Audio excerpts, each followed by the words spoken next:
है मसीह का प्यारा वचन, ये है वचन, प्यारा वचन, यीशु मसीह का प्यारा।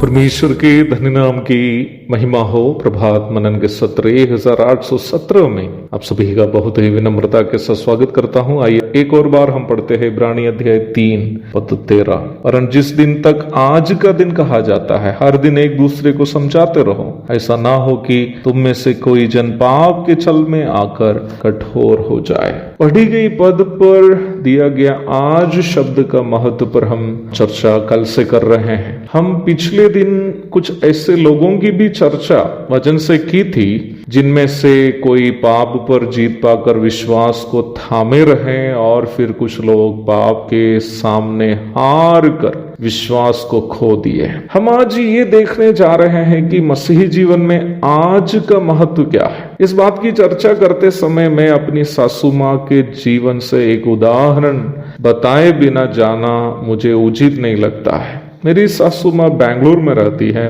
परिवार को लेकर दक्षिण जाते समय बेंगलुरु भी जाना इस वजह से भी मेरी एक अनिवार्यता है, क्योंकि मेरी पत्नी जास्मिन अपनी माँ के साथ कुछ दिन रहना अवश्य चाहती है। सासू माँ के प्रतिदिन के कार्यक्रम में एक कार्यक्रम शाम के समय लगभग 1 घंटे के ऊपर प्रार्थना करनी है। निम्न प्रार्थना में वह उस दिन सुबह से लेकर शाम तक की लगभग सभी घटनाएं याद करती है। जितने लोगों को मिले, बातें की हैं, सभी वो याद करती है। और प्रभु से इन सब बातें याद करने के पश्चात वो प्रार्थना करती है, प्रभु मैंने आज सुबह सब्जी वाले से बातें की, यदि मेरी बातचीत में कोई गलती हुई जो आप पसंद नहीं करता हो मुझे क्षमा करें। मैं आज किराना दुकानदार से भी बातें की हैं, यदि मेरे शब्दों में कोई अनुचित बात निकली तो मुझे आप क्षमा करें। इस प्रकार एक एक बात को वो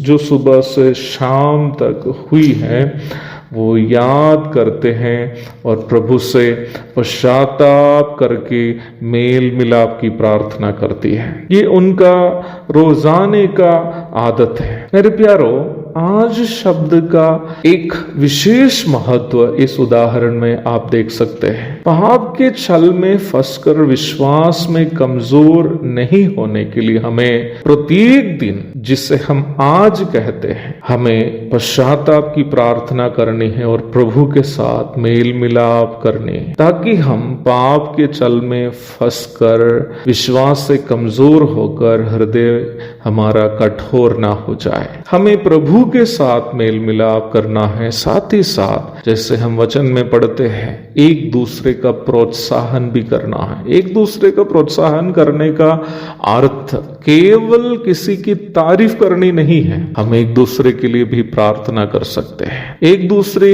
के साथ हमारे व्यवहार को याद करके हम अपनी कमी घटियों को याद करते हुए पश्चाताप की प्रार्थना करने के साथ साथ हम एक दूसरे के लिए भी प्रार्थना कर सकते हैं, प्रभु उनके जीवन में जो कमी है उसको भी सुधारने के लिए आप उनकी मदद कीजिए। तो एक दूसरे का प्रोत्साहन करने का अर्थ न केवल एक दूसरे को तारीफ करते हुए क्यों ना हो या किसी सेवगाई में साथ देने के द्वारा हो प्रोत्साहन करना ही नहीं, बल्कि उससे करने के साथ साथ एक दूसरे के लिए प्रार्थना करनी भी है।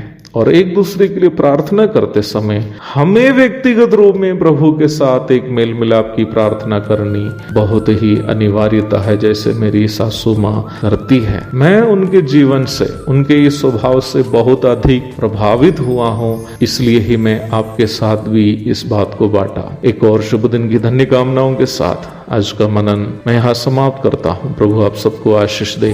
आमीन।